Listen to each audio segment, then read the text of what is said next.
Hey everybody, I'm Pat McAssey and welcome to episode 1 of my new video series, Forza Battles. This first episode will be a bit longer than usual because I want to take a second to tell you a little about the series. So roughly a week ago, I decided to make videos breaking down different battles I have on Forza Motorsport 6. Each episode, I'll start out by showing you a full replay of the action, then we'll view it again from inside the cockpit and I'll explain all the split-second decisions that took place throughout the scrap. If you've ever seen Sky Sports F1's Skywall, it's something like that, only I'm the driver in the video that we're analyzing, as well as the presenter. I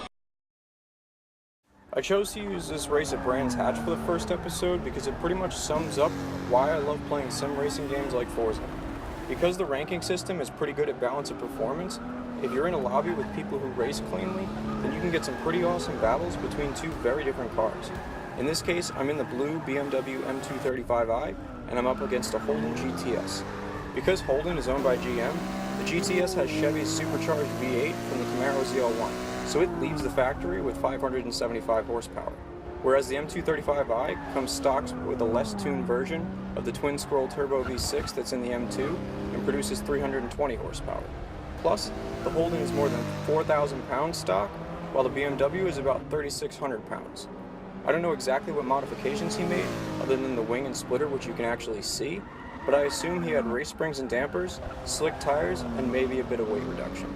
But since we were racing an A-Class, he couldn't have added much power, if any. My BMW, on the other hand, had a lot of room for tuning, so I gave it a wing, splitter, wider slick tires, a roll cage, race weight reduction, upgraded everything in the platform and drivetrain sections to race spec, then tuned it to 454 horsepower.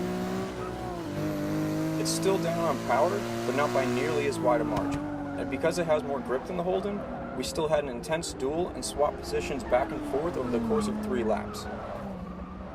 I ultimately came out on top when I made this move stick around the outside.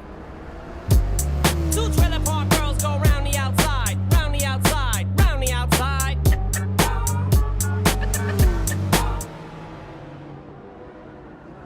And now let's take a closer look at this dogfight from the driver's seat of my BMW.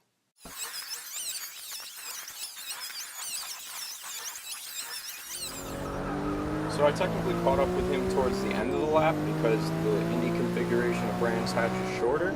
So instead of going left like he normally will here, we stay right and go back out onto the front straight. And you'll notice right there when he went to go back on the power, he got a little bit sideways. I don't think his setup was that refined, although mine wasn't either since this was my first time taking the BMW out in a multiplayer lobby. And then coming into turn 1, he makes a bit of a mistake and runs wide, but then when he cuts back across the track I have to avoid him and also avoid the player who was coming back onto the track. And then in the hairpin, another player was coming back across the track in ghost mode that unsettled him a bit and allowed me to get alongside. And then I know he's going to try and cut underneath coming into this left-hander, so I want to delay him, but I bounce off the rev limiter in second so he gets back alongside me. Now I have to tuck back in instead of getting the preferred line into the last corner, and then try and make it stick again the next lap. Bit of a lockup from him there, but it actually didn't affect his line too much, so he was able to maintain the advantage that he had. Like I said before, I had more grip than him almost everywhere because this is a handling track, but he was able to stay ahead when he got back on the power.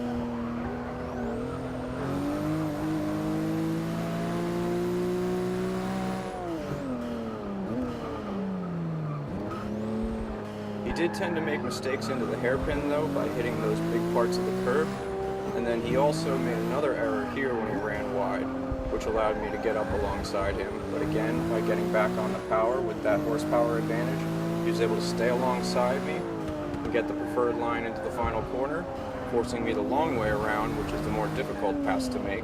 So right here I have to get back on the power because I have more grip than him, and then I'll make it stick. And actually, we probably would have kept battling for another lap or 2, but as you'll see coming up, he locked up going into turn 1 this lap and ran right into the gravel trap. So job done. Thanks for watching this first video, guys, and keep an eye on my social media channels for more upcoming episodes of Forza Battles.